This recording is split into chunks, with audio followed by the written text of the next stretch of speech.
as far as going forward in the discussion, I'd kind of like to go back and get more on this idea of fallen subjectivity. Sounds like an interesting kind of big idea that you have. So why don't we start with like Lacan's notion of subjectivity, and then we can move to Zizek, and then you can tie it into orthodoxy. Um, are you familiar with their writings? I've read a little bit of Lacan, and I've heard a lot of statements by Zizek. I'm not in depth on either. Okay. Well, with Lacan, I'm not in depth with Lacan either, and this is a sort of a problem I've had on my channel. Like I've been like, oh, Hegel said or Lacan said, but it's actually I got this info from Zizek, and turns out Zizek is not the most accurate. Like he'll put his own twist to things. So like I'll have Hegelians be like, "What are you talking about?" or Lacanians be like, "No, that's not what he said." So I'll just preface this by saying most of my understanding of Lacan comes from Zizek. So the way Zizek understands the subject is basically he sort of finds himself in the he found himself in the psychoanalytical tradition. I think he's connected with Jean-Paul Sartre in a way that he would not he would disagree with. He would disagree with that, but like, so there's an idea in Sartre that the subject is annihilating nothingness, and so what the subject is, it doesn't have any positive content to it. It is just an active withdrawal from the world. So when he says annihilating nothingness, it's just like a pure negativity. So Zizek takes this insight and he understands the subject as what he calls self-relating negativity. So for him, it's sort of just this withdrawal, like basically put, it's a withdrawal from the world. Hmm. And in this sense, like Zizek will say stuff like intersubjectivity in the sense of truly recognizing another subject. I quote this all the time. He's like, this is completely impossible. One of his, like, it's not a famous quote, but I want it to be a famous quote. He says, the most radically new thing is not to discover an alien or whatever, but to say, fuck it, another self-consciousness. So like that's a quote by him, because it's like, it's impossible to have this moment when you're like, oh, screw it. There's another actual human being here, because the subject is absolute for him and it's a self-relating entity. So it's impossible for you to sort of jump on your own shoulders, right? And then for one, perceive yourself objectively, and then two, to experience the other in a true sense that sort of moves beyond your own closed circle of subjectivity. So for Zizek, there's two aspects to it. It's self-relating, so closed off from the world, and then part of this is the negativity, the fact that it is an active withdrawal from the world into what Lacan calls the void. So you have an understanding of the subject where the subject is basically this void, this hole in reality. And what really, when I was working, so like I wrote my book is called "A Faces the Impossibility of Subjectivity," and basically I'm working through the Zizekian subject. And then in the final chapter, I sort of have a turn to Orthodox theology, trying to show how, like, well, there is a way that we can explain this within an Orthodox understanding of the fall. And like, to me, I think that if we take the principle in Orthodoxy that being or existence is communion, because we're basing this on our understanding of God, the existence, being in its highest form, God himself is the mutual love of Father, Son, and Holy Spirit. That love contains all that can exist. There's an outflow from the Trinity, a contingent creation, outflow into the nothingness, creating the world. And this world is constituted by, and its being is contingent upon its relation or its communion with God. Only insofar as God is present and we are present in God can there be any being at all. And there's different, and this is why for us the fall isn't a complete break from God, but it's a movement away from God. So there's still, so we'd say there's like partial communion now. And then there's different degrees, like someone who is far more deep into sin would be further out of spiritual communion with God. And then hell would be this absolute abyss of complete withdrawal from God. And when I was reading Zizek and his understanding of the subject, I realized that it fit very well with an Orthodox understanding of hell. And like the way C.S. Lewis describes hell in The Great Divorce, where it's like it is this self-imposed isolation, this movement away from communion with others and with God, and into this realm of what turns out to be an imaginary realm. Like it's like what Lacan calls the imaginary. This is where I kind of want to fit it in as well, because it's like when you move away, like God is objectivity. Communion with him is how you enter back into an objective world. And so like C.S. Lewis talks about this as well. Like our current reality is almost like a dream state. And then when we finally arrive in eternity, it's like we've woken up from the dream. Because literally right now, again, we're understanding being as communion. If we're in a partial form of communion, literally our reality, our present reality contains less reality than the eternity of God. So I guess I'll wrap this up and then hear your thoughts on it. But basically, the fallen subject for me, I think Zizek and Lacan provide a description of what the fallen subject is like, and more specifically, what the subject in hell will be like. Like Zizek, one of the most important books for me was I think I have it. Well, maybe I don't. Anyways, it's a book called Hegel in a Wired Brain, and Zizek argues that in the event where we would be put into a wired brain, and like in the sense that just in the sense that like we lose all of our thoughts into like a collective hive mind, so everyone has access to your own inner life and your thoughts. The subject itself, the subject as pure I, whatever you want to call it, this is that one thing, the void behind all of your content, your thoughts and perceptions, that void which is subjectivity, that will remain untouched by the wired brain. And what the wired brain will do is just separate your own internal content from your own pure subjectivity. So you will essentially, in the wired brain, his thesis is the void will be revealed as truly the void, and it'll be a form of like the alienation internal to subjectivity. Like for Lacan, there always is this alienation, a split in the subject.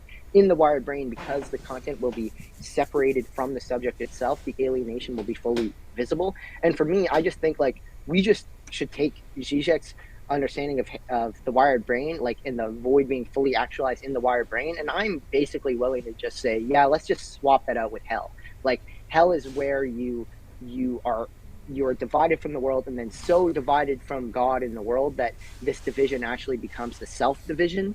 And I have like parsed this out in videos and writing, and in my writing. But one of the big final thing I'll say, one of the big moments for me was reading a guy named Pavel Florensky, brilliant Russian Orthodox polymath, great philosopher, where he essentially says the exact same thing, like down to like I don't know. I'm sure you've had moments where you're like, whoa, this is crazy. Like I thought of it, or I came to this conclusion, and another guy came to it separately, and it's like, wow, that's pretty crazy. So like that was sort of the moment with me where this big Orthodox theologian basically came to the exact same conclusions as I did just from reading Zizek. So I've gone more deeper into it, and I'm planning on doing more writing on it. So yeah, in conclusion, yeah, I think the fallen subject and ultimately the subject in hell is essentially described by Lacanian psychoanalysis, and specifically by the Zizekian understanding of the subject as this void of negativity. Yeah, I don't know. I'm not sure about that starting premise, the kind of negative quality of the subject. My view of subjectivity has always been that it's the unifying principle of all other conscious contents. That's the ego in Carl Jung's definition, that factor which is shared in common among all conscious experiences. And, you're aware of what I've said about that it has to be purely simple because it is the principium individuationis. It's the principle of individuation in the way that we perceive things around us. In the tantric system, this would be, the divine subject would be Purusha, and the divine object would be Prakriti, similar to, Maya, the projected energies of the one singular eternal being.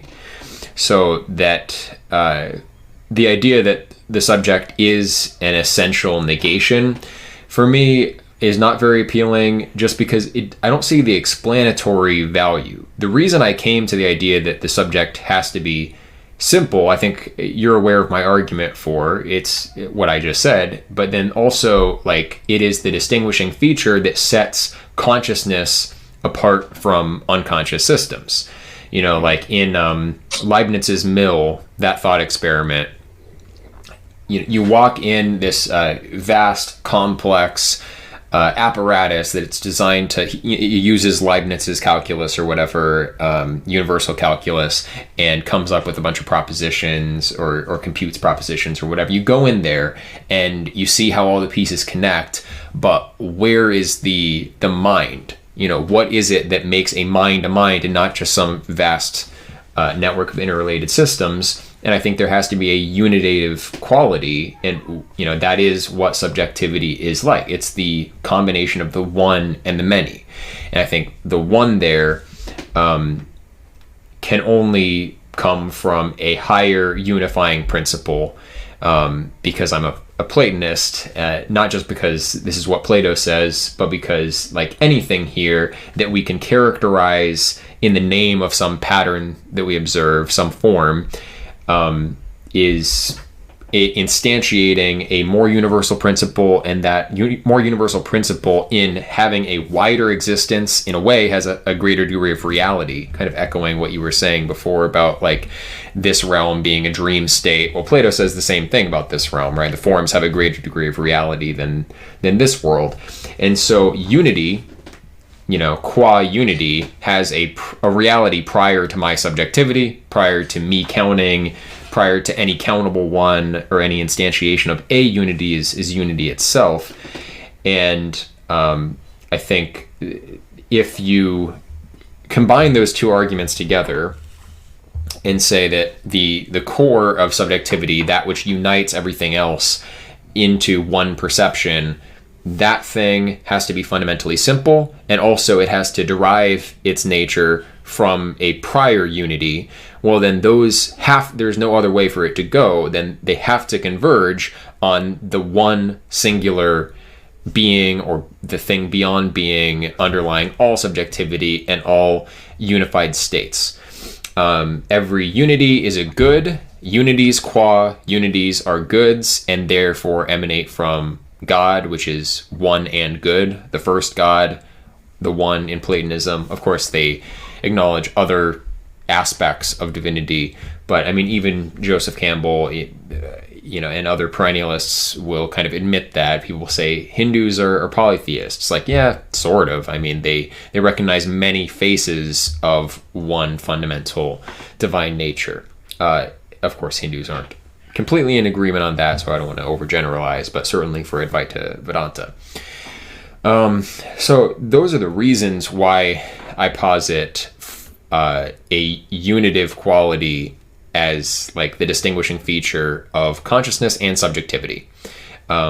Consciousness is kind of the combination of subject and object, and if you go with a pure negation of objective contents, it doesn't explain how the objective contents are integrated together, right? How is it that those things are brought together and maintained in a single unity?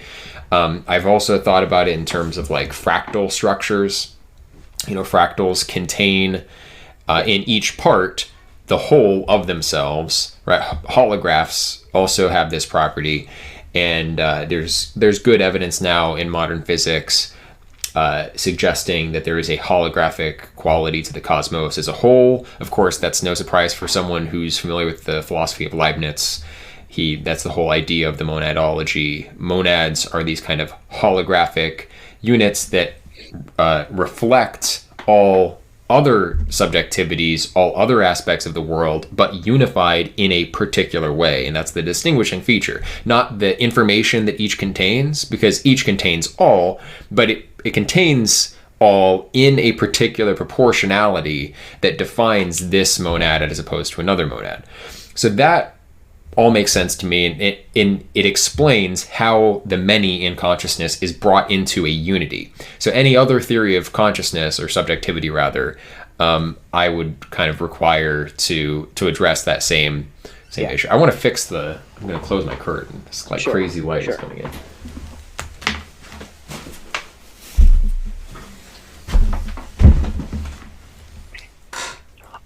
Um.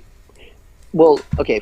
Okay. First of all, uh, first of all, what I should say is that I do not agree with Zizek anymore that the subject is pure negativity, and like exactly what you said, like it doesn't account for the objective content of consciousness, and even in like I recently did re-released my book with the new preface, and like the whole preface is dealing with this specific issue of reading Zizek through orthodoxy, and you can't, like the void of subjectivity can't account for it's the positive phenomenological content in the same way nothing can't give birth to something. Like it's the exact same principle, and like Zizek has his ways of trying, like for example, this book, incontinence incontinence of the void, that like what that means, like what he's trying to get at is that somehow the void, like there's like an incontinence of the void, so like out of the void somehow all of our reality bursts forth. I don't really get, like I sort of get it, like what he's trying to say, I just don't buy it. So like now that I'm Orthodox, like it's not, I don't think it's uh consistent at all with Orthodox theology to say that the subject is a pure negativity. Like what I'm saying is that that pure negativity is a potential of subjectivity that willingly withdraws from God into hell. So I think like an absolute abyss of negativity would be an abyss of hell. It would be the subject that is withdrawn from all communion. So I'm not saying like the subject is negativity. I more so see it as a potential to withdraw away from of withdrawal from God.